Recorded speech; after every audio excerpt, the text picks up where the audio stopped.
Group, CEO of 21 Studios, guest hosting today's episode of the Red Man Group Patriarchs, filling in for Hunter Drew. He might be coming on the show later today. Oh, shit. Whoa.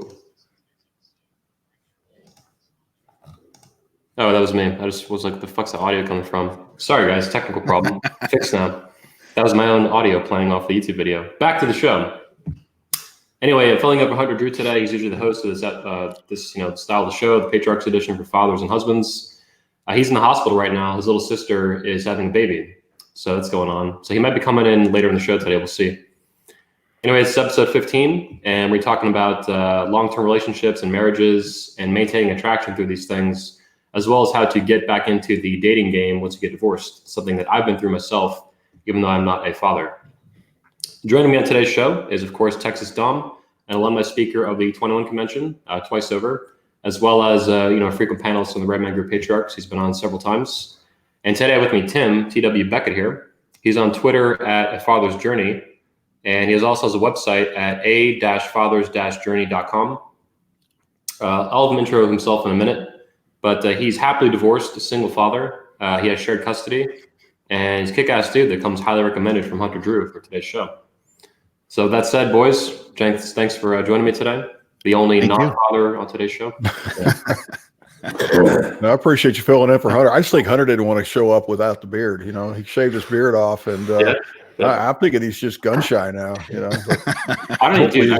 I see his photo. I didn't even recognize him on Twitter and stuff. I'm like, oh shit, who's that?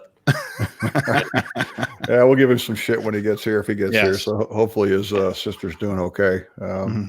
Family stuff first, right? That's what patriarchs are all about. Family Absolutely. First. So. My sister, of course, too. If you guys didn't see, that had a baby on Monday. My first nephew, so I'm pretty happy about that. I haven't been able to go see him yet. Uncle Dream. Yeah, I know, right? So before we get more to today's topic and get into the discussion, all that, Tim, can you introduce yourself to the show, to the fans who don't know you? Yeah, absolutely. My name is Tim Beckett. I am actually a single dad, divorced about 3 years now, and started a Twitter at TW_Beckett, and it is basically designed, and as well as my website, a-fathers-journey.com.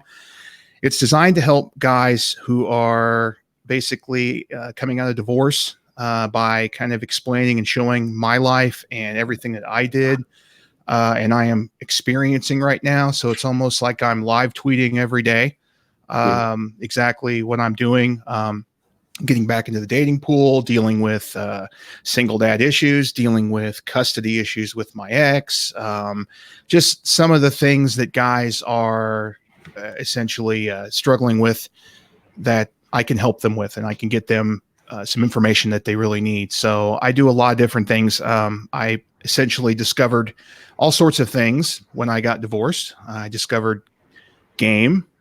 I discovered something, I was basically blue pill baited my entire life. And when How long have you been divorced now too? About 3 years. Okay. So I was, and I'm 43 now. So better late than never, they say, but I actually discovered it. I read about it. I studied it and took it and tried to make something better of my life, and ended up really having some success. And I'm just sharing that with everybody and trying to live my life to show people exactly what they can do. And guys, guys who are out there struggling, we see a lot of guys who are really struggling with their lives after divorce. A lot of these guys are just essentially lost after a divorce. They just woken out of a coma in the social sense. And so I've been trying to show these guys that there is life after divorce. You see, guys who commit suicide every day. 70% of suicides in this country are men. A lot of them have come. Suicide is way higher for men after divorce than women too, right? Yes. And so these men need help. And so that was my whole design, and my purpose really was to help men who were zeroed out and who were looking for something, who were looking for somebody to hang on to, or tribe, even if you will, but just to give them some guidance, because there's not a lot of that out there for guys who are just getting out of this. So that was my whole purpose. And how many kids do you have? I have 2. Okay. 2 daughters. One is 10 and one is one is 12 and one is 10. So nice. Yeah. I'm glad to hear your story, man. I know I found out, I texted you on Twitter the link to join the show, and I realized we talked earlier in the year, I think. Yes. Oh, this guy, yeah. And your Twitter's taken off, Tim, and over 5,000 followers. It's pretty serious. Yeah. Oh, yeah. And I started the Twitter feed back in September 2018, and really it's evolved. Essentially, it was just a bunch of red pill truths, and then I was just like, I'm putting that stuff out there. I'm going to put myself out there, and I have a weight loss journey that I'm involved in. I've lost over 60 pounds in about 13 months now. And just showing guys that if they work at it and they struggle through it, that they're going to be better. So that's been trying to inspire some guys out there to get themselves together. So I got a question for you. So yes, in all your research the last 3 years, things you've been hearing, because I've obviously never been divorced, so I'm the odd man out on that deal. But I always hear people say, you get divorced over money mostly. But the older I get, the more I think about it. I think you get divorced over sex for large part. I mean, you get like zeroed out in the bedroom, and I know that's what kind of the session today is going to be talking about a little bit. But when that falls away, is it the sex or the money when you're talking to guys? Which one screws everything up? The sex is what I'm overwhelmingly seeing. There was a guy, I've got several guys now, of course, that when I've done this and I've kind of grown with it, I see guys kind of coming out of the woodwork, especially friends of mine or acquaintances and guys over Twitter who are DMing me. They're saying, hey, your story is really similar to ours. And I tell my story in really blatant, I was a blue pill beta and I was about as bad as they could be. And I was blatantly bad. So I try to describe all the nasty details so that everybody can kind of see that, hey, I came from a really bad place. Yeah. So that's kind of where, but yeah, it's definitely the sex. And money was never an issue with my divorce or my marriage. And my divorce was kind of triggered by the fact that there wasn't any sex. I mean, I had sex twice in 2 years before I got divorced. So yeah. And I go into pretty descriptive detail on my website about it just because it was, there are guys who are in that exact same boat. And they're struggling. They don't know what to do. Yeah. They're begging their wives for sex and their wives are saying no. So they're coming to me and going, well, how in the world do I, avoid being where you were? And so that's kind of what I've, been seeing a lot of. This makes a lot of sexier. Go ahead. I was going to say, it makes a lot of sense to me that you're getting a consistent theme like that. All these guys were raised with the same conditioning over the past 10, 20, 30, 40 years. So it's not surprising. I mean, I imagine money can still be an issue in some cases, but yeah, sex is the core of women are so emotionally driven that sex is the cornerstone of feeling for them a lot of ways. So that makes sense to me. Sorry to interrupt you, that text. Go ahead. No. I was just sitting there thinking. I mean, nothing sexier than a needy beta guy on his knees begging for sex. I mean, come on. God.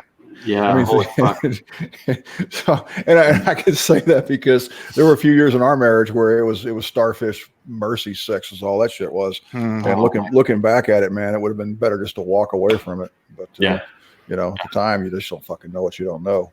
So yeah. I mean, all these guys going through this stuff, they don't know any better. I mean, a lot of it's just ignorance, and they've been propagandized in the opposite direction. So it sucks. I mean, it's a lot of America though. Yeah. Yeah, and it's becoming more and more common, and there are guys who are afraid to speak up about it simply because it's embarrassing. It's embarrassing to go in and say, "Hey, my wife I can't have sex with my wife," or "I'm not having sex with my wife." That they feel like it's a reflection of them, and while it is to a certain extent, there's deeper problems there. So yeah, definitely. If we could ever figure out how to market this stuff like they market Viagra, because used to be guys were embarrassed to talk about not being able to get a boner, and now it's all over every sports commercial, everything you watch, right? It's everybody talks about the little blue pills, right?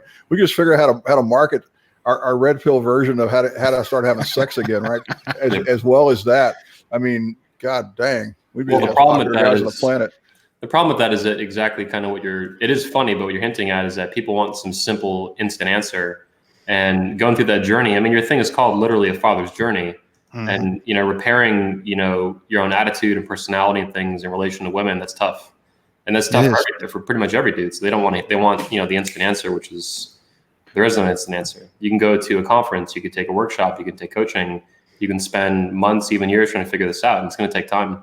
I don't know. I've never heard of anyone finding these ideas and this community and then instantly, within a week, they're all fucking fixed. You have to undo decades of like mild brainwashing you've gotten from a culture that's opposed to you being masculine and being a father and being a proud father and leading your family. And then your marriage and your relationship. Yeah, absolutely. So no, it was like that. Go ahead. I was going to say, by the way, at this whole panel, I am the divorce guy, and I'll speak to that, that experience of going through that experience and then getting back into dating. But I'm not a father, and I can't speak to that. And I can't even speak either to be like you two can, I think, or better than me anyway, especially Tex, being in a healthier long-term relationship. Well, I'll tell you what, I was just about divorce too, though. We talked about that before. I mean, that's right. That's right. We were about to just call it quits. You know, and it was kind of funny. It's the same thing that guys that have called it quits already are having to do. You start trying to get in shape. You start looking in the mirror and you go, okay, it's the old line, would I screw that? When you're looking in the mirror naked, right? And I had that epiphany, before we got divorced. And so I started working on myself. And oddly enough, she was at the same time starting to work on herself. And of course, that's the only thing that really gets you worried, right? Is when your wife starts going to the gym or your wife starts running or, watching what she's eating, shit's going downhill at some point. No, that's true. That's actually 100% true. Yeah. Yeah. Upping your SMV is a signal that they might leave, they might exit. Yep. So let's talk about, before we get into the maybe more, at least surface level negative stuff, let's talk about the positive stuff. Tex, you've been in a marriage for over 20 years at this point. Yeah, 31. I guess okay. I'll know if she's watching. Wow. She'll tell me later. You've been married as long as I have been alive. So. Yeah, it's pretty scary, isn't it? And I know. I'll tell you what. Like you just discussed, though, that has not been perfect, but for a while it's been really good. So can you talk to me about the basics of what's worked for you to maintain arousal and attraction in a 31-year marriage? Yeah, I think that was one of the reasons why the marriage always stuck together, is because we always had great sex. I call it what it is. It was always great. So I think part of it was me and my journey, figuring out how to be more dominant in our relationship. And I kind of preach about dominant submissive relationships a lot for people that have never seen anything that I've written or talked about. It's just what we do, and that turn, taking better care of myself. It's not always just the physical thing, right? It's the mental attitude. It's taking care of the family. It's taking care of your job. It's taking care of your responsibilities. It's basically charging out and leading your team, leading your family. And some women find that to be incredibly attractive, combined with the other things that you're doing. And they want someone to lead, and I think most women really do that. I think there's a bunch of them that won't admit to it. And then there's the rest of them that are like lesbians and stuff. But, it's just kind of the way it is, but it can be a pretty damn good thing if you're doing your job. But at the same time, it's hard as hell to lead. I mean, if it was easy, everybody would have already done it by now. Yeah. Right. So to be able to lead your wife, to be able to lead your family, to be able to do things and make good moral decisions and sound decisions and just do all the things that you're supposed to do. We lost Tim, didn't we? Oh no. Hope I hop back in a second. Yeah, no problem. But it's just like I said, man, it's a long journey. We talked about that. It's a long journey. It's 30 something years. We were together before that as well. So you're going to have your ups and downs. You just try to have more ups and downs. Yeah. So talk to me about the turning point. You mentioned you almost got divorced. That was, I don't know how many years ago, but that was obviously a big turning point probably in your life and obviously in the relationship. So other than like the red pill, like what, spawned that and what kind of changes were made? Yeah. There's definitely a pretty good blog post that I wrote on my blog. I'll try to put it up later, but we were both, neither one of us wanted to get divorced, but it just wasn't working. Everything was just downhill. And at some point, my girl was basically trying to research how to be happy and that kind of thing on the internet. God only knows, right?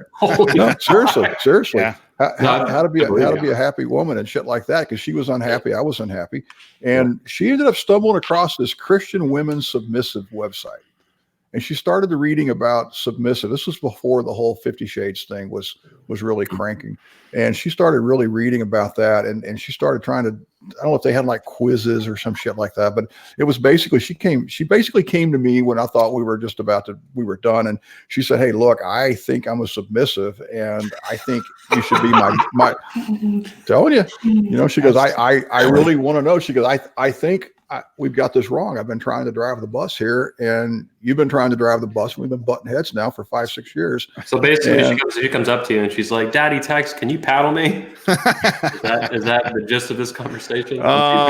Later, it got to that point later. Yeah. But it's real stuff. I mean, and I give her full credit. I mean, had she not had that conversation with me, I don't think we're together right now, because two people can't drive the same bus. It just doesn't work. Yep. And you got strong-willed people, and people think that submissive women are not strong-willed. They think that they're doormats. They don't want to be called a submissive because they just look. People look down at them or whatever. But I tell you what, man, she only has to be submissive to one person, me. Everybody else, man, she's a force to be reckoned with. And so, I mean, and that's a good thing, right? But when you got two stubborn people butting heads all the time, eventually you just call it quits until one of them says, "Hey, wait a second." It's like the two, I hate to use the word dogs, but the two dogs in the backyard that run up and meet each other, and one of them just completely rolls over real quick. And he realizes they're outnumbered here, type of thing. No, it's good stuff. I mean, it's and we don't take it for granted, and we always assume that it could go south at any minute. And so we both have to work at it and can't take your foot off the gas. So. In terms of the Dom sub stuff, what do you say to critics who just try to immediately reject that or throw the baby out with the bathwater, and they're like, "Oh, that's for weirdos or freaks, or that's too extreme for me"? I mean, a lot of people don't even have a clue like what you're talking about. Almost they 50 Shades of Grey, and that's it. That's the problem. That movie was so jerked up that when you try to watch it, it had some kinky stuff in it and this, that, and the other. But what they don't realize is that Dom submissive relationships are not kinky relationships unless you want them to be. It's more manly. It's almost like how your grandparents lived in the 50s. He was in charge. She did things around the house, kept things going, and that's the way I try to explain it to them. It's kind of like how your grandparents were, maybe your great parents were, back in the day. Because guys ask me, well, how do I talk to my wife about this? I like this idea, and I say, well, you go nostalgia. You start talking about how it was back in the day, and maybe that'd be something to try. And then you gotta pull it off. Yeah. Tim, do you have any comments on this in terms of, I don't know what your relationship experience has been like since divorce or previous before that, but I guess post would be the most relevant in this case. But in terms of maintaining attraction and arousal in a long-term relationship. Well, I would tell you that it is definitely a man's job. I've been through, ever since I got divorced, I've been in 4 kind of longer term relationships, and they were all and I've written about this on my blog, they were all with relatively liberal women. And when I first came out of my marriage and I was, jumping into the dating, of course I had a MGTOW phase, which was about 16 months, 18 months. And just kind of, that's when I did a lot of the reading, got a lot of the red pill stuff. And then when I did that, I got into my first relationship kind of about the same time, and I just didn't know what I was doing. So I in every one of those relationships, every one of those 4 relationships were 3-month relationships. And I always call it the 3-month itch is what I call it. And the first 2 were basically me being very beta. And they ended very quickly because these women were very strong and they wanted a man to lead, but they did want a man to lead. They didn't want to be strong. And then my last 2, as I was learning the pill and learning how to kind of the relationship dynamics. Well, those last 2, I started to assert myself as the leader of that, as the lead, and do things that a dominant man should do in a relationship. And it was met with, the first one was met with very much some pushback, and the second one was essentially me just putting one that was just breaking up with the other one. And so that was that was probably my moment that I really knew that the red pill was working for me, and that my dominant male attitude was really starting to work, because I noticed that it was working for her, and essentially the relationship was under my terms. And if she did not do what I was hoping she would do, then I could break the relationship off. And that was exactly what I did. What's it been like going from, hardcore blue pill beta to actually learning these things in real life? I mean, I had a similar transition too, but mine's been a lot more. I mean, I've been the manosphere for so long that I've had so much interaction with the pickup artist stuff and all kinds of other odd shit along the way. Mm-hmm. It's never been a clean cut thing like I think you've been through. Yeah. So what's it been like actually feeling that in real life and doing it and living it? Well, it's you can notice the transition, because the thing that I really got me going was just PUA and game in general, just kind of that attitude was kind of what I was looking for, and so it was teaching these guys that. So as I've been dating, and I had to stop dating because my daughter was diagnosed with epilepsy recently, so I had to kind of take care of her.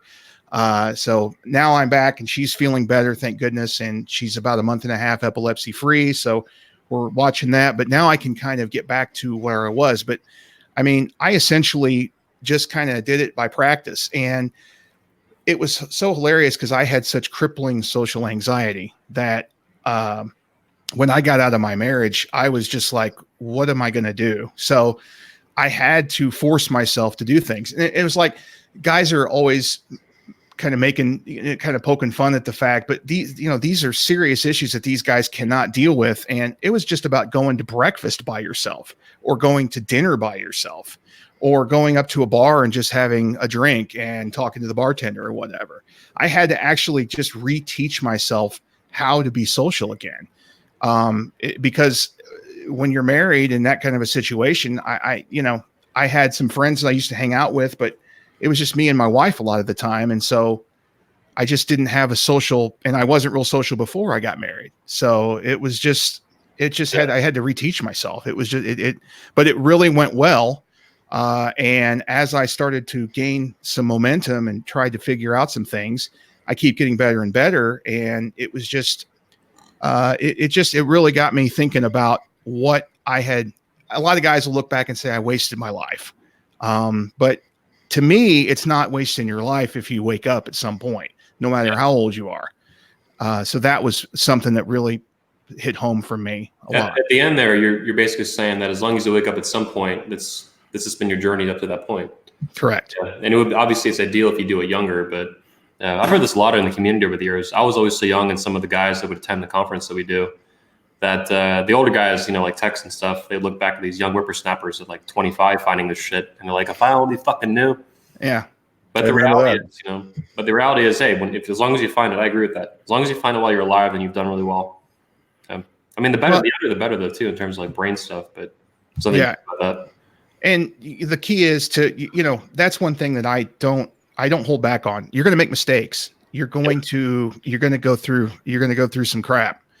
Mm-hmm. And I got a question for you. Yeah. I got a question for you. How many of those 3-month relationships did it take you to get through before you realized that women like sex hard? It was halfway through. Actually, it was my third relationship when it was, she had this 3-date rule, and we ended up adhering to the 3-date rule, but the 3-date rule, all bets were off. And she basically just kept saying, pull my hair. And I pulled it as hard as I thought I ripped it out of her head. And she really liked it. So that was my epiphany. It was really nice too. I was going to say, because these guys I talked to, and of course I've been there myself. I mean, I'm like 6'4", my wife's 5'2". I outweigh her by a good 100 pounds, right? And so I was always worried I was going to break her. I was going to smush her or twist, break a leg or some shit. And then you come to realize, I mean, they're pretty tough. They can pass a 9-pound baby through their through their loins. I mean, they could probably you're probably not going to break them, right? Right, exactly. But no, it took me a long time to figure that part of it out too. Well, and so. I'm 6'4", 245 pounds. So I'm a linebacker, and I can pick them up, and they love being picked up. They just absolutely love it. It's like a lot. The woman, the last relationship I had was essentially, she's like, well, no man's ever been able to pick me up. And it wasn't like she was big. She was only about 110 pounds. And I said, well, I can not only pick you up, but I can probably throw you if you're not, And so I could pick her up, and I carried her upstairs, and she absolutely just ate that up. She loved it. So. Is this your sister? Is this actually your sister watching the show, by the way? Yes, that's my sister watching the show. I keep seeing this. I'm like, this is some troll or what? Family support, I guess. She wanted to watch tonight, so. Shannon, I have some really bad news. Shannon, your brother has sex, and he has it on a regular basis. And apparently, he likes it rough. Oh yeah, dude. Up till about 4 or 5 months ago, one of my sisters lived with me here in Orlando at 21. And she eventually moved out downtown now. It's been on my own for a while. And I would just bring all these Tinder girls over, and I would just use her for this so bad. I'd never answer the door and shit. I'd be out back in the hot tub. And then I just banged these girls in like 15, 20 minutes flat. And she's just like, she's like, and she would talk to me about it. I'm like, yeah, the date went really good. She's like, Anthony, those are not dates. You're just banging these girls. I'm like, it is what it is, you know? Tex, can you talk to me a little bit more though about, you know, in the years and now you've been living this dom sub life, even separate from that, just for the average guy, whether or not he's aware of that currently, you know, what's maintaining the arousal and attraction over time, other than dom sub stuff, maybe? I think, you know, people get into this dom sub stuff and it generally starts with sex. They tend to start that way, right? And then the longer you do it, the more it starts to it evolves. This is going to sound blue pill, purple pill, whatever the hell you want to call it. I don't care. The relationship deepens, and you communicate more. There's this unbelievable trust there because you literally have bared yourself to each other, and it's take it how you want. I don't care. But I know that my relationship now with my wife is on a whole nother level than it used to be because of the dom sub stuff, because she's put all of her trust into me. To basically, she has basically opened herself up wide naked and clothes on, and basically, you know, I'm yours, don't screw me over kind of thing, and trusting me that I'm not going to. As far as keeping the arousal going, I think it's a constant game of you know, Keno and stuff. I mean, it's constantly just messing with her head, you know, trying to, and you know, you can have short, quick sex, or you can have like long scenes where you try to plan stuff out and have a long night at it and that kind of thing. And you know, you can't have those every night, right? It's just that would get pretty boring. But hopefully, at least once a week, you're doing something pretty exciting. You're trying to, and even if it's just, I know people say don't Netflix and chill, but trust me, Netflix and chill can be a lot of fun for a while too, and then you can take it to the next level. I'm not going to talk about anything necessarily that we've done lately, but I can say that you just have to, she's living in my frame, and I have to constantly keep inside her head, if that makes any sense. She's always doing something. I ask her to do this, ask her to do that. There's reasons for it. She likes it. She likes to serve. She likes to make things nice. And as far as, go ahead, maybe I'm off track here. No, this is good. But I wanted to pause and ask you on this. So, and you're hinting at it earlier in the comment here you were just making, your dom sub, this interaction, this relationship is, the longer you do it, the more it expands outside of sex, is what it sounds like. It's her doing stuff for you. It's her serving you, not just, you know, in the bedroom. It's everyone in your life. There's people that just do this stuff in the bedroom, and it's not that it's play acting or anything. It's just bedroom only. It's what they do. You know, they go in the bedroom, they kink it up, they have a good time. And, you know, he takes charge. She enjoys it. Everybody's happy. Other people live at 24/7. And, you know, here's one for you guys that have been married or in LTR for a long time. Is your girl happy when you come home? She happy to see you? Okay. If you're doing things right, she's probably happy that you're there. She's happy that you came home, you know? And so she's going to spend her time trying to keep you happy too. And so there's this whole thing. I mean, we're both putting out our A game at all times. And yeah, you can't be your A game all the time, right? Someone's going to have a bad night. So we have a bad day. Shit's going to happen and all that. But the other person can, you know, I can walk in and I can read her. I know what I can do. And yeah, I can tell her what I want to do or this, that, or give her orders to go do stuff. But I also known her long enough to know that she's got a splitting fucking migraine. I don't expect her to go get naked and put on pretty clothes for me. Come on. You know, that's not reasonable after 30 something years of marriage. It's just not what you do. But, and again, she is under my charge. I mean, I am responsible for everything for her, everything, literally. And that's a responsibility I take on willingly. But a lot of people, oh yeah, we're going to have great sex. I'm going to be your dom. Yeah, let's do this. Right on. And then they go, shit, this is hard. This is a lot of hard work. And then they start slacking off, and the wife gets pissed because she's putting out her best effort, and he's no longer putting out his because it's really hard. It's a responsibility you're taking on, essentially, to lead and to dominate. Yeah, man, it's everything. It literally is everything. You know, she has skills and gifts, and she's very talented at things. And I will tell her, I want her to use her skills and her gifts to enhance what we have going here. But at the same time, you know, like I don't tell her what menu to plan, right? You know, I don't tell her what to go buy at the grocery store, things like that, because that's kind of mundane, and that's her part of the world. But I just think that there's this deepening thing, and I'm telling you, it's trust, communication, respect and love and that kind of thing. And it's a deep ball, and people think they get into it thinking it's sex, and it is, but the sex is just the icing on the cake. It's a lot deeper than that. So. Well, open to the whole panel. This will be one I think both of you can tackle pretty well. How do we bring life and excitement and passion back into a dead bedroom? Dead bedroom being and there's an entire subreddit dedicated to it, but dead bedroom is where things have died in the bed. And like having sex once a year or something like that, that would be, I think, a good example of that. Some guys, I'm sure I've heard even, worse than that from attendees at the convention and online and stuff, years that they'll go without having sex with their wife or something, or in a relationship or whatever. So can you guys speak to that? It's a huge topic, but just some of the basics or the fundamentals of fixing that.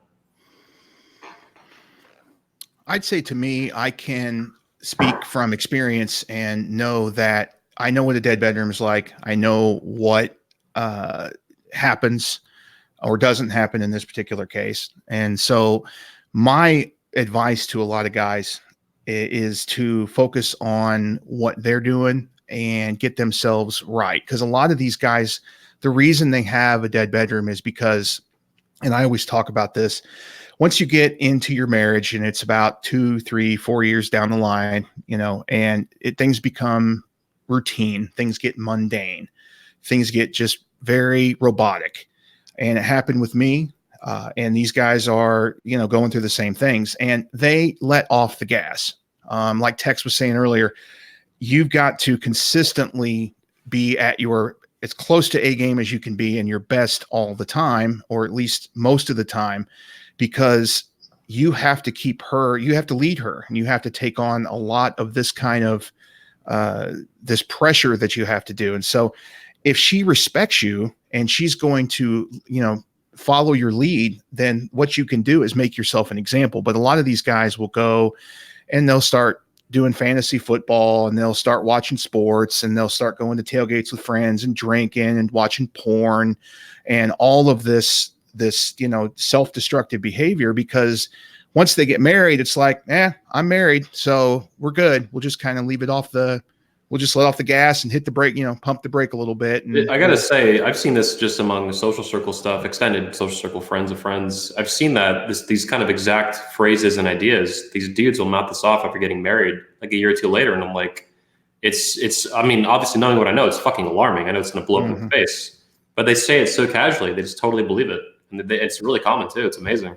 Well, I always like the analogy of they're walking down the train tracks whistling and they don't hear the woo woo. Yeah, exactly. It's like they don't, and then it's like, and then women were like, well, he told me he was blindsided. And it's like, and the guy's like, well, I was blindsided. And you're like, no, you really shouldn't have been blindsided, because look at your relationship. I mean, and I'll just use my experience as an example. Like I said, it was bad. I think within the 6th or 7th year of our marriage, my wife was, and this is back in the time when porn wasn't free, but she let me, she's like, go ahead and buy some porn. And I'm like, yeah. So it's terrible. It was really embarrassing. And so it's like, there are guys that are, it's like, and one of my buddies is like, I have to do that because these guys just don't know what to do. They just, my wife won't have sex with me. My wife won't have sex with me. So I'll say, if you're in a dead bed, and I have been, it's ask yourself first. All right. I'm sorry, say again. It's possible to fix these, right? Oh, hell yeah. This is tough. This is my first point. You have to ask yourself, look in the mirror and say, do I want to fix this? Okay. And that's shitty. That's a shitty question to ask, but it's a lot of hard work, especially you've gone down that road for 6 or 7 years. This is going to be a lot on you to try to fix this. And any of this red pill stuff that you've read, you're going to have to fix yourself first. If you think you're going to fix your wife and all of a sudden make her horny again, good luck with that. Okay. It's not going to happen. You got to fix yourself. You got to work on yourself. And there's 2 good things here. First of all, you're going to get healthier. You're going to get the happy chemicals, endorphins, instead are going to start blowing through you, because you're going to start eating right. You're going to start exercising again. Now, your wife can either benefit from that, or she is going to end up not benefiting from that, and some other woman's going to. But either way, you got to take care of your own stuff first. And it's a 3-pronged thing. I mean, it's body, soul, and and mental stuff. I mean, you just got to you got to take care of yourself first, because probably you've been, if you were like me, you're needy and you weren't doing things the way that you know, she probably expected you to do things. You weren't quite leading, or you were butting heads and all. You know, you can't fix anybody else. You got to fix yourself first and take step one. And the tough question is this worth fixing? And a lot of times it is. And too many times guys just bail, go, oh, it's too fucking hard. I'm out. You know, or the woman says, it's too hard. I'm out of here. You know, and they give up on something that could be pretty good if they both put the effort into it. But generally one person's got to start, and you have this negative spiral going down, and one person's got to stop the spiral and start to turn it around and try to make it go up again. And once you start putting forth your best effort, generally you'll see her start to come around too. The dread kind of kicks in, and you know, she'll start to, it's classic. Everybody talks about it. They say the same damn thing because it works. You know, it's the only way out, I think. Positive thinking, man. I mean, it sounds like fucking hoopla half the time, but it's not like it's got real, I think in a relationship that's that close to death, it's got real legs. Like, that's what I'm hearing from what you're saying. You have to be positive if you're going to fucking do it at all. Otherwise, get the fuck out. I wrote a book called Love and Respect, and it was highly recommended by somebody I respect quite a bit. And women want to be loved, men want to be respected. Yeah, men want to be loved, bullshit. Men want to be respected, right? And so that was the basis of this whole book. And this guy, of course, is written by a pastor. It's got some blue pill shit on it. But the fundamental basics of this thing is that you're going to love your wife whether you think she deserves to be loved or not. And hopefully the wife's on board. If you're reading this book together, whatever, she's going to respect you whether she thinks you deserve respect or not. And that upward spiral keeps going and going. So, you know, you take care of yourself, do things right, and don't be a shithole to her. You know, treat her well. And if she rolls around, great. If she doesn't and she decides to jet or you jet, then you're just better off for, you know, the rest of your life anyway. Yeah. Damn. Well spoken words. Yeah, you always have to game. I mean, and I think Hunter said this many times, you have to keep gaming your wife. And that's something that men don't.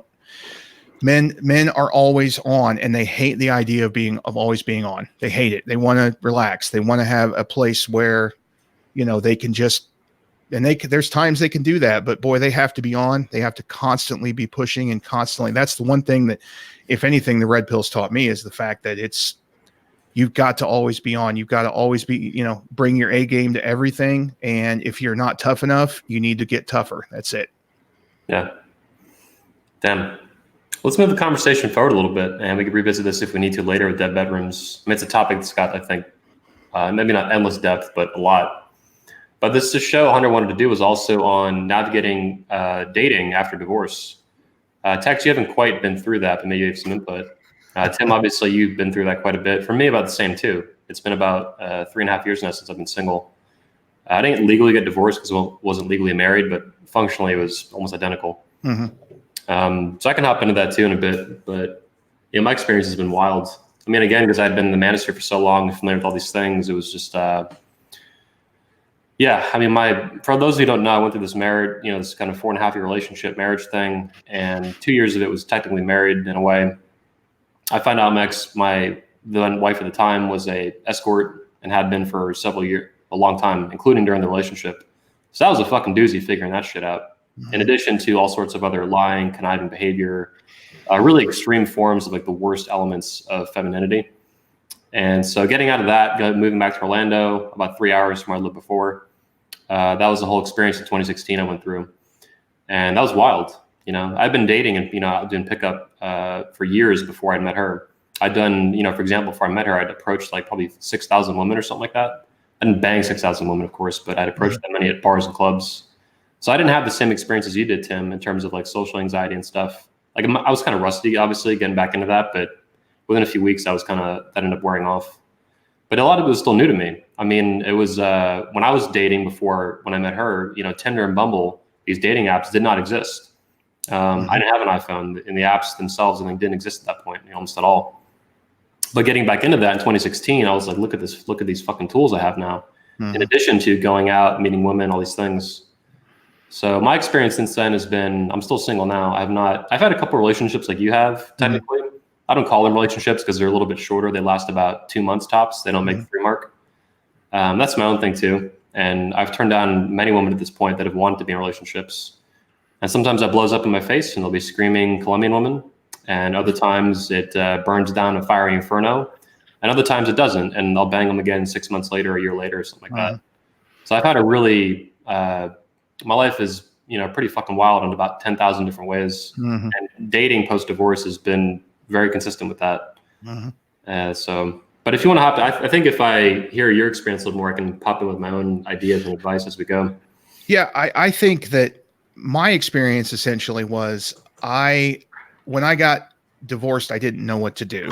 I just didn't know. And I was probably with a lot of guys. I knew that I wanted to get a divorce. So when I did that, I was the one that filed and everything. So I got out of it. And I essentially went and I had heard so many guys who had just come out of divorce jump right back into online dating or whatever. And I had actually met my wife through eHarmony. Well, I met mine through Plenty of Fish. So. Yeah. See, so and it was just like, I decided that I was going to steer clear of it, at least in the beginning, so that I could hone some type of social skill. That was the whole point of me doing game, was like, I have to be able to, I own my own company. I was, I needed to be out there. I'm the face of the company. So I needed to be out there. So I had to hone my social skills, whether it be with women or men, just to get myself out there. So what I started doing is I started networking, and I started doing a lot of business events. I started doing a lot of just going to random bars and just sitting at the bar and talking up people just to do it.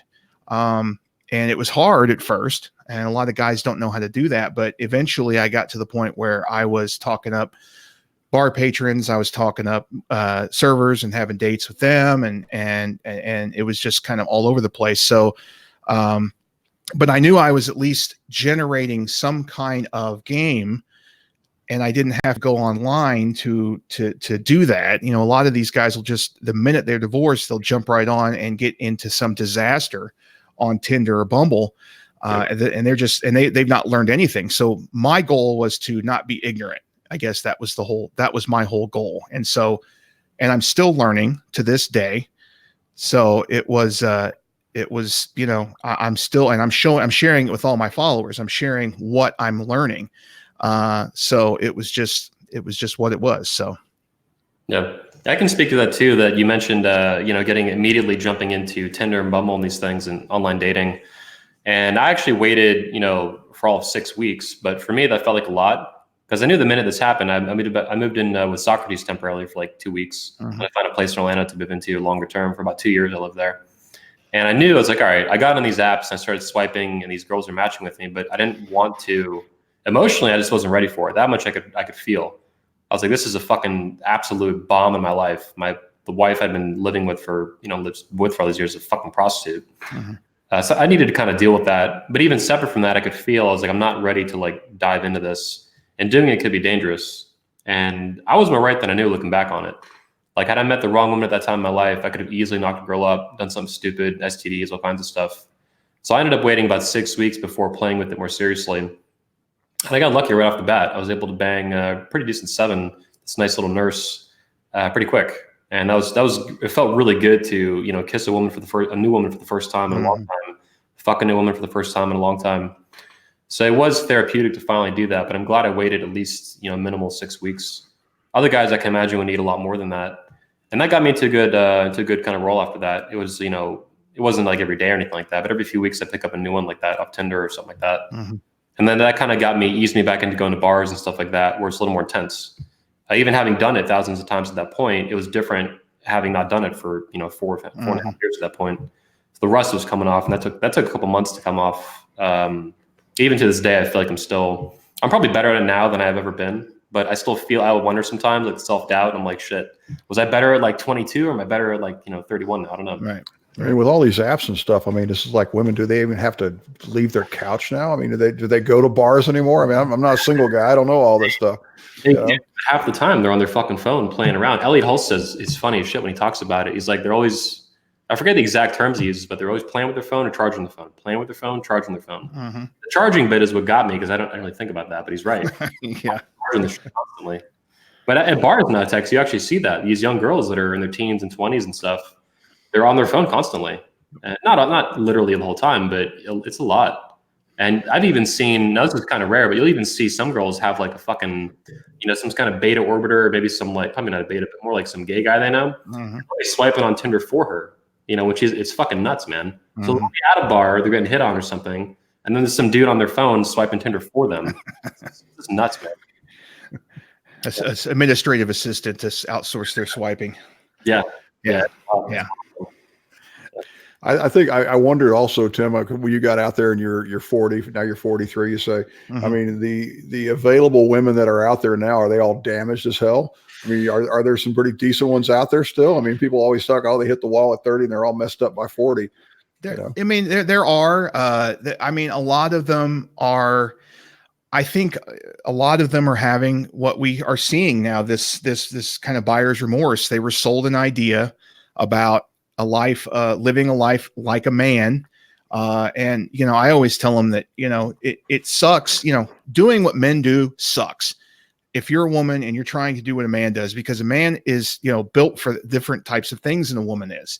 And when you try to have a career and focus on your career, well, all of a sudden these women are looking at it going, I want to have a child, or I want to, I've seen 40 plus year old women who are childless, who are just like, looking for kids on Bumble or whatever. And so it's like, I'm not looking for kids. I've had 2 kids. I'm good there, but I do see quite a few of them, but I also see some, I don't have an issue with single moms. I like single moms. They just have to be, I have to vet them. I dated, 2 single moms and 2 who were not single moms in my 4 relationships. And so they were all very independent, but it's like, it's almost to a fault, but I see a lot of it. I mean, I'm seeing more and more as I get out there, which is why I'm kind of sticking younger. I'm dating between 27 and 33. I mean, I'm kind of sticking in there. Now I dated a 23-year-old,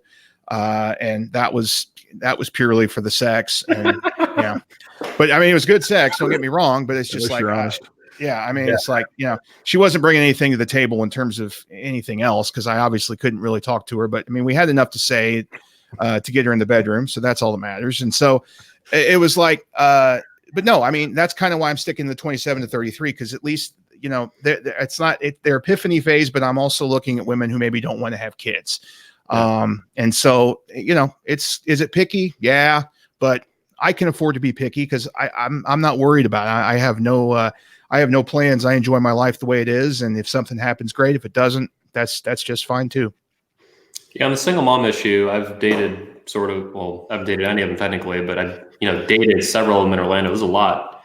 And I find that, probably 70, 80% of them are pretty messed up, but there's still a good chunk left over that are not complete shit shows, that have a decent personality, or hot, or put together. Their life isn't a total train wreck. And it really, the more time goes by and the more I see these women, date these women, fuck these women, I do realize that there's like a chunk that's, not bad. And then there's a big chunk that's like, not, you want to stay away from it. These are girls who hit me. These are girls that are single moms that have like, 3-year-old kid. They're hitting me up, and I don't want to get too open, but they're looking for, illicit stuff, for lack of a better term. And I'm like, get the fuck out of here. Like, you have a fucking kid. Like, why are you doing this? Why are you going to music festivals doing this shit? Yeah.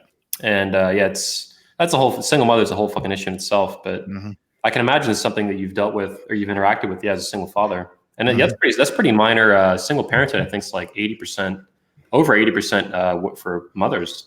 A single father is pretty rare, like you're doing, Yeah, it is. And my divorce was very interesting in the fact that we didn't hire lawyers. It's one thing I do a lot of divorce advice for these guys, because a lot of these guys are going through pretty rough stuff. And they don't know where to turn. So I'm here to kind of help them and guide them through their divorces and what they need to do. And so my divorce was a little bit interesting just because as the main breadwinner of the family, essentially I was going to take 50% of I wasn't going to settle for anything less than 50% custody. And she knew that. So we ended up getting a mediator, and we didn't even get lawyers. We basically sat down for 4 mediation sessions at about $1,000 all in, and had had it hammered out. And it was great because that's why I say there are women out there who are sensible, and a lot of these women who are sensible, or the single mothers especially, are the ones out there who are doing it alone and are not making excuses for doing it alone. My older sister is a fantastic single mom. She's raised 5 kids. Every single one of them is put together really well, and she's done a great job, but she's not made excuses. She's just said, you know what, I made mistakes with the fathers. They were dirtbags. So I'm just going to raise the kids, and I'm not going to make an excuse, and I'm just going to power through it. And, those are the kind of people, those are the kind of moms I like. Those are the kind. Yeah. And you find some. I hooked up with a new one recently, like 2 weeks ago, and a lot better than what I've seen the other ones. A lot of the structural stuff would look the same to me. It was funny because she lived in the house, the same exact blueprint house as another single mom in here that swooped in on a friend of mine, is ruining his life. Oh, and so that was a very negative example, but this girl had a very similar setup, but everything was put together. Everything was clean. This chick was like respectful, submissive. Like it was good. Mm-hmm. And, and passed the bullshit detector for me, which I'm even at 3.5 years out from divorcing a hooker. I'm still like I'd say I'm hyper vigilant with a lot of this stuff. Mm-hmm. And sometimes to a fault, it's too far, too much. I'm, too paranoid at this point, but it's getting better over time. Tex, in your work with what you do and through your website, and guys hit you up, the guys you talk to, what are some of the things you've seen that help them post-divorce get back into dating, especially after, marriage and divorce or, kids? Yeah, I think a lot of the ones, of course, that are hitting me up are talking a lot about, DNS stuff, because that's kind of what I tend to talk a lot about. And a lot of them are really interested as to how to cultivate that in a woman. Yeah. How do they find a submissive woman, this, that, and the other? And I think that's the biggest key, is what to just give them some ideas on how to lead, and I'm not a big dating guy, because I'm still dating the woman I've been dating for 30 years. Right. So I can't really give advice on that, but I can go back to some of the pickup stuff that you guys have talked about for years, bouncing, taking charge and going from one bar to the next and bouncing over to here. Yep. And having a plan and doing this stuff.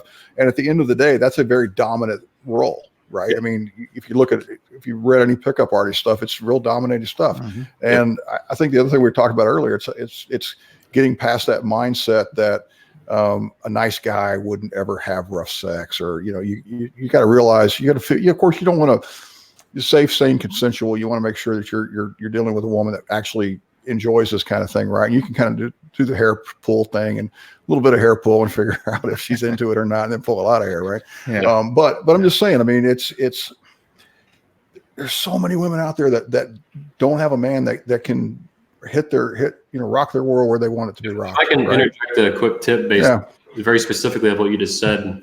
I figured this out about a year ago exactly. I met this chick in a club who had the longest hair of any girl I've ever fucked in my life. It was like a Tomb Raider thing down to like her knees. It was amazing. It was super hot. It was super hot. And it was like a braided kind of pony, just like braided ponytail too. So it caught my attention immediately. I ended up it was the most amazing sex of my life, to be honest. 6 hours like nonstop fucking. But what I did with her for the first time ever, and I've done it consistently since, her hair was so long that I was kind of, I was like 2 drinks in, but for me, that's a lot. I'm not used to drinking. So I started drinking at 27 a couple years ago. So I'm still pretty new to it. Anyway, I grabbed her hair, because this long ass fucking ponytail, and I kind of just organically just wrapped around her neck in the club, just having met her. I mean, at that point we were about to make out. So it was contextual. It made sense, but pushing the boundaries, obviously pushing the border. And she was, of course, down with it. And first of all, she fucking loved it. I mean, this was something I had not done before, so I didn't know what exactly to expect, especially not in public. This was like in a fucking bar, right? And what I also noticed, of course, too, is the other girls all around me were just absolutely getting wet watching this. Mm-hmm. You could see them like turning their heads like, holy shit.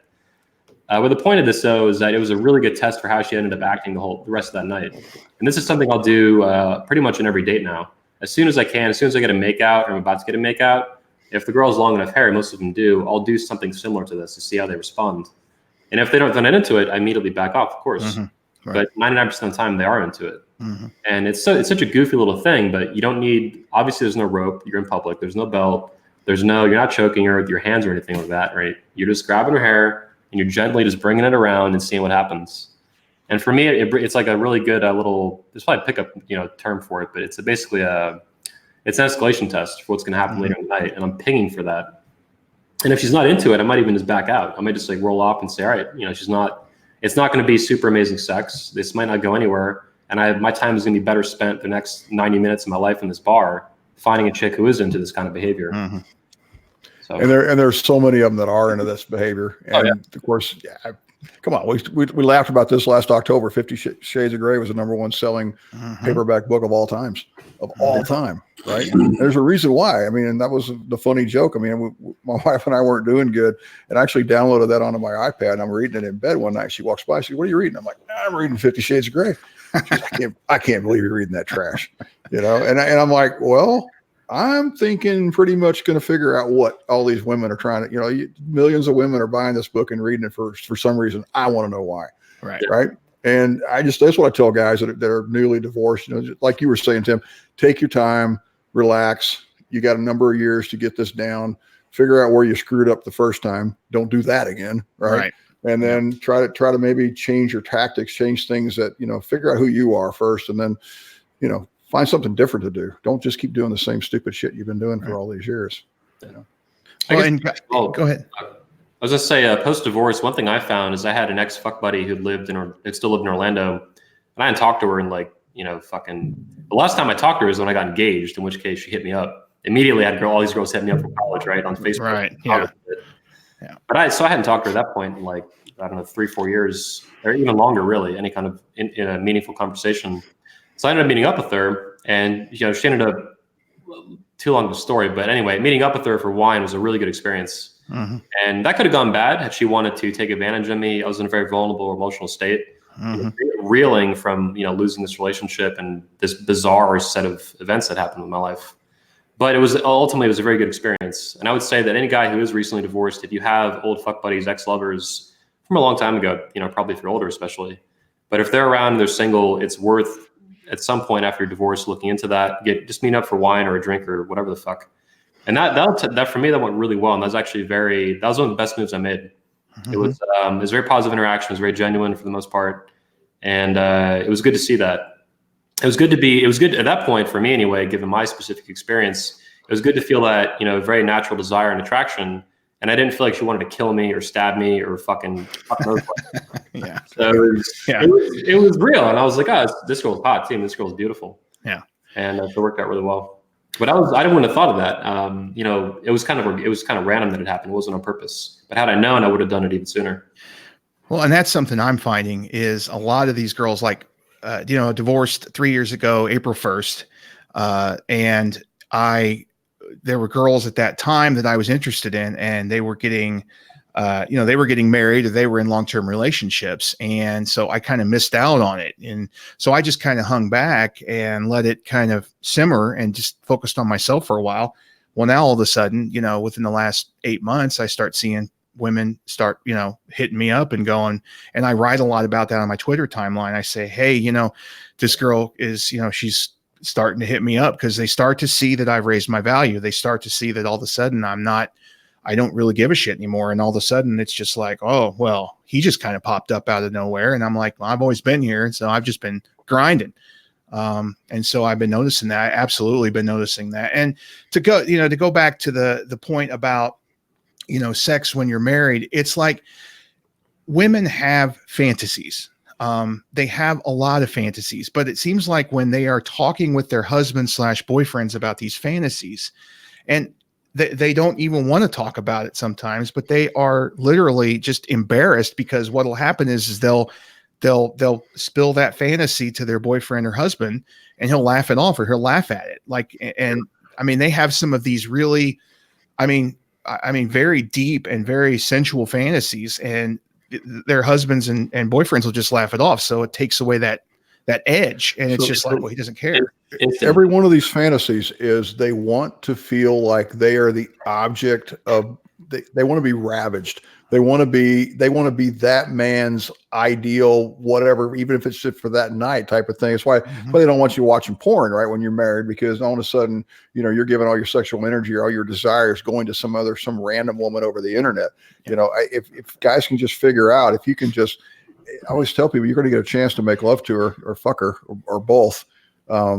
do it like it's the last time you're ever going to do it on earth. Mhm. Right. I mean, go into it with every bit of energy you got and make her walk out bow-legged and not able to walk and literally like she is that you just ravaged her and left her a puddle of goo, and I think that when you start to look at it like that, it'll change the dead bedroom. Like even if you get mercy sex, right? You're going to get mercy sex. What are you going to just do? Bam, bam, and you're over. Nah, man, go into it. Do something different, right? She's still there, right? She's starfished for you, right? But who knows? Maybe do something a little different this time. I could say some of the biggest moves for me in terms of improving like my sex life is being more impulsive and is doing what I want. But like you're saying, keep it sane, safe and all these things. Sane, safe, and legal, I think is what you're saying, right? That was safe and consensual. But how many times are guys out there going, oh, I got to make sure she gets off. Oh, I got to make sure she orgasms. Who cares? I mean, when you get that attitude, I don't care. I'm going to get mine. I hope you get yours. Yeah. Right. And you just I'm getting graphic, pound away and have a good time. Right. Right. And in the process of that, she will lose all of her cares and abandon. But she gets in that mental frame where she's not worried about stuff and she's in another world. And the other trick is to talk, man. You got to use your voice. You got to tell her what you're doing and how she's looking to you. And you just get in her head, man. I tell you, this stuff is powerful. Get in there. I was on a first date last night, just melting this girl, man. But specifically by getting in her ear, getting in, listening to whispering and shit, and just I could feel her just fucking melting. But yeah, it's getting in her head. It's not even the specifics of whispering and these other things. Those are part of it. It's part of the pathway. But it's getting and fucking their mind. And after 30 years of marriage, trust me, that's the only way this is going to work. You got to get in her head, man. You got to play games. I mean, good stuff. Not fuck you games. Yeah. No, really, it comes down to me. For me, it's just been, at least from my life experience, my personality, it's been being more animalistic, more impulsive, more instinctual, and responding. But even, I was thinking too, you just mentioned, I've thought a lot about dumb sub stuff, especially since you got involved with the convention. And it's of interest to me. I'm still not anywhere near where you're at, Tex, but it's of interest to me ongoing. And even with the female orgasm, I've been thinking that really, to them, that's just like a component of submission, especially if you're fucking them so hard that you're basically pulling it out of them and they lose control. And then that's like a demonstration of it. I really think it's more important to them to feel that than just the excitement of just, for them busting an egg, I guess you'd call it. Yeah. I heard that one. Okay. That's nice. I like that. That's good. That's good. Yep. No, I had one woman who was so independent, she had a mind block about having orgasms. She just wouldn't do it because it did make her feel weak. It made her feel very, very vulnerable. And, they, especially ones who are independent, who have been single moms for a long time or whatever, they don't want to give up on that because if they do, that means that they're trusting you and they may not want to do that. So a lot of times too, you'll find if a single mom came out of a marriage, they will have, they will have been in like a blue pill kind of beta relationship with this guy and they were masturbating or cheating the whole time. And sometimes they're not just rampant cheaters. Sometimes they just jerk themselves off for years, and they're like dying inside because they're not being dominated. So they've lost. I hear what you're saying, that they lose the ability to submit and to be submissive, and they get over focused on themselves, and they don't have a man to please for years, and so they lose that side of them kind of dies off. They have to rebuild that, and that takes time for them too. The same way a guy has to rebuild himself into an alpha, like you're doing. So. Yeah, it's a very difficult situation, especially if you're, if you've gone years without it. And so it's not going to be something that's quick. And that's what most guys, like you said earlier, want. They want it quick. They want it easy. They want it painless. And it's none of those. And it's 3 years and I'm still working and every day and doing better and trying to continue to improve myself. And I will never be done. I'll be done when I'm dead. And that's about it. Sounds good to me, man. Fuck yeah. That's a lifelong journey. I mean, that's the secret. You can't quit. I mean, you just can't stop. So Tim, what's one of the more unusual things you've given as advice to someone hitting you up on DMs and stuff like that for post-divorce dating? You will, and I don't know if you guys have ever got this, but manscaping. Okay. Manscaping. Good. All right. I was not thinking this. I have gotten DMs from guys about manscaping, and it was like they didn't. I mean, there was one guy that came up to me on DM and like said, dick "What?" shots too, or what? Yeah, right. He goes, "What is manscaping?" And I said, "Okay, hold on a second." So I stopped everything. I went into another room and I started typing to him, and I was like, "Okay, if you don't know what manscaping is, we're going to have a chat about this," because he was married 2 decades and never manscaped. This is another thing that we talk about. You know, you've got to be on your game with your, and you can only imagine. I mean, I can't even imagine. I imagine he needed a machete and a flashlight to grab that stuff out. So, Holy shit. but no, I mean, manscaping, that's the big thing. You know, it's like showering every day, or, you know, basic hygiene, brush your teeth twice a day, at least. You know, when you're going out on a date, bring some gum, you know, but these guys, they just cannot. I mean, they have de-evolved so much into their beta cocoons almost that their wife was mothering them. Yeah. They just did not take responsibility for anything. And it's like, even if I'm not having regular sex, I'm still manscaping. Even if I'm not, you know, it's just part of my regimen. And it's like, you know, it just blew my mind. And I talked to the guys, and you just have to humor them because, you know, these guys are, they just woke up from a coma. They don't know what the hell's going on, and it's Planet of the Apes all over again. So we're just, you know, we got to show them what's going on and show them how to do things. And that was probably the most, I've gotten probably 3 or 4 different DMs on that, guys who did not know what manscaping was or needed to know what to do. Out of all the things I've ever done with the convention and I don't even know, thousands and thousands of emails and shit, I have yet to get an email about manscaping. You're in a different component of the management. I did not expect this. That was not what I was thinking. Yeah, it just threw me for a loop because I just did not. I just assumed, and you know, I mean, there was a time that I knew about it my whole life, and I did it, and it was just like it was just natural to me. But I took more care about it when I was in marriage. You don't do it as much, and especially if you're a beta, you don't do it as much. And so now I'm just like, I'm proving myself, so I've got to take care of that stuff. And it's like these guys just don't think about it, and you just kind of roll your eyes and go, okay, well, we'll get you on the right path.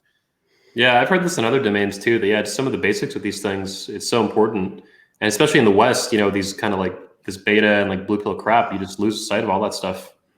Yeah. So Hunter's got this book and a program called 31 Days to Masculinity, and I'll give you a spoiler. One of the days is manscaping. Yeah. I mean, seriously, because most guys don't have a clue, right?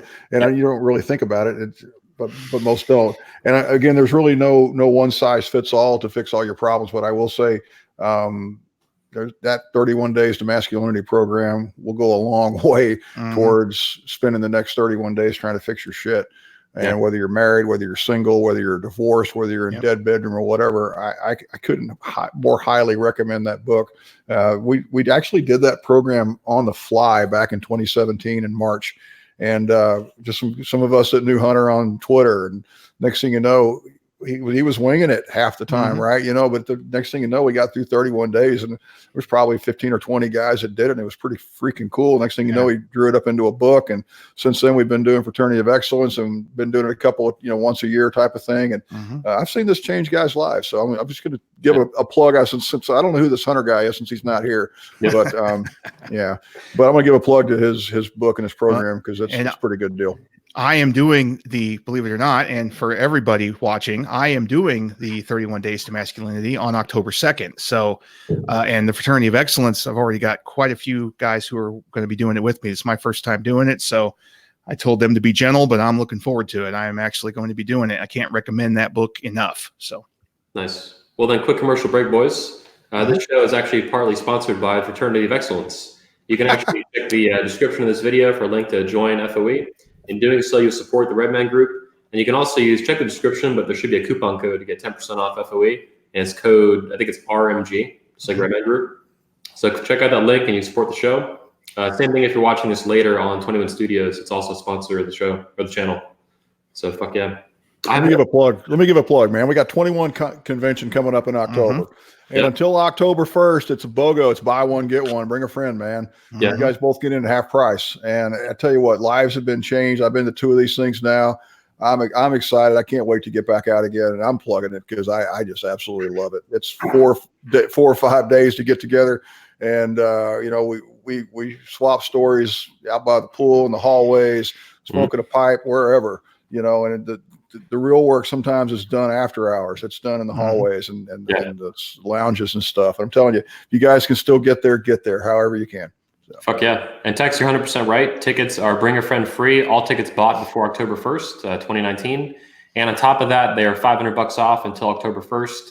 The sale with all tickets to a 21 con events always, the price increases over time. Every few weeks or few months, the price goes up. So save $500 and bring a friend free before October 1st. Also, the tickets to the 2020 Patriarch Convention, the 21 Convention Patriarch Edition, those are going to go on.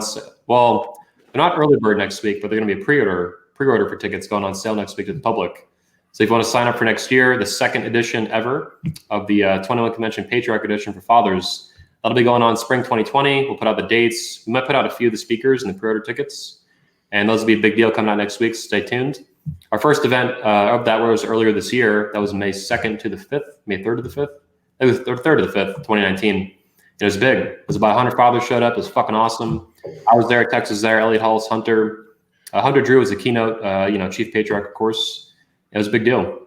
What's really cool about Patriarchs? It's the first time we've ever done these workshops. That's right. You could just kind of get down behind closed doors, no cameras, no filming, none of that kind of stuff. And I sat in on a couple of them, and they were outstanding. Yeah. Someone just asked, how old do you have to be to attend? I'm assuming he means to attend. Do you have to be 18 to attend? Otherwise, you need to come with parent or guardian, your dad, basically. Some guys do. I know father brought his 13, 14-year-old son to Patriarch.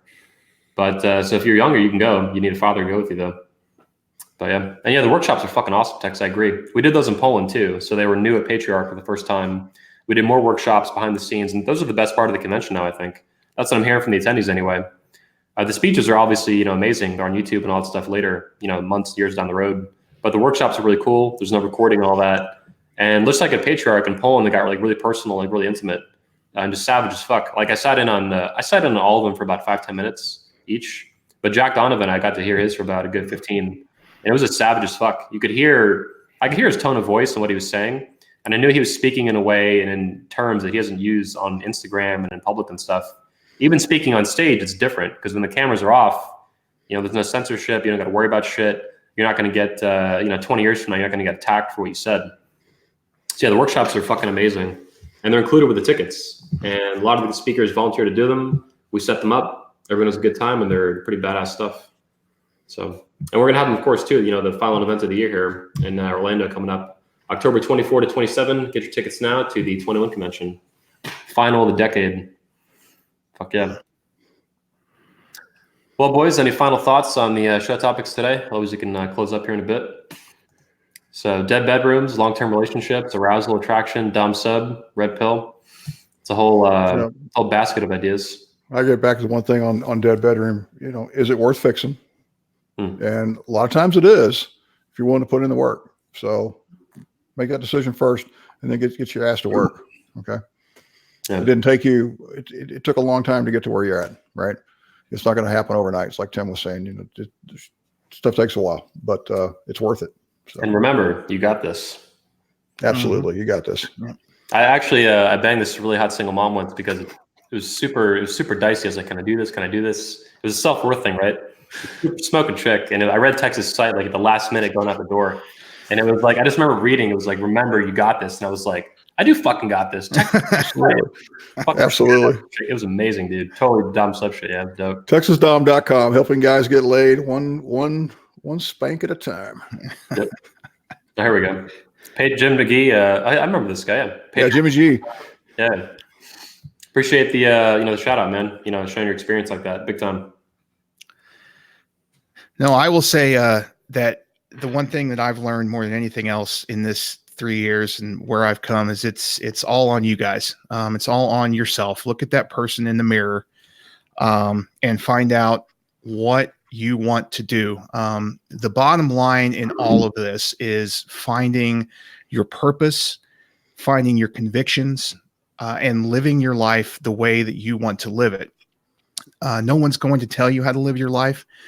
No one should be telling you how to live your life. And the stronger convictions, the stronger that you actually pursue your life's goals, the more you're not going to care about, the dead bedroom thing won't happen, because guess what?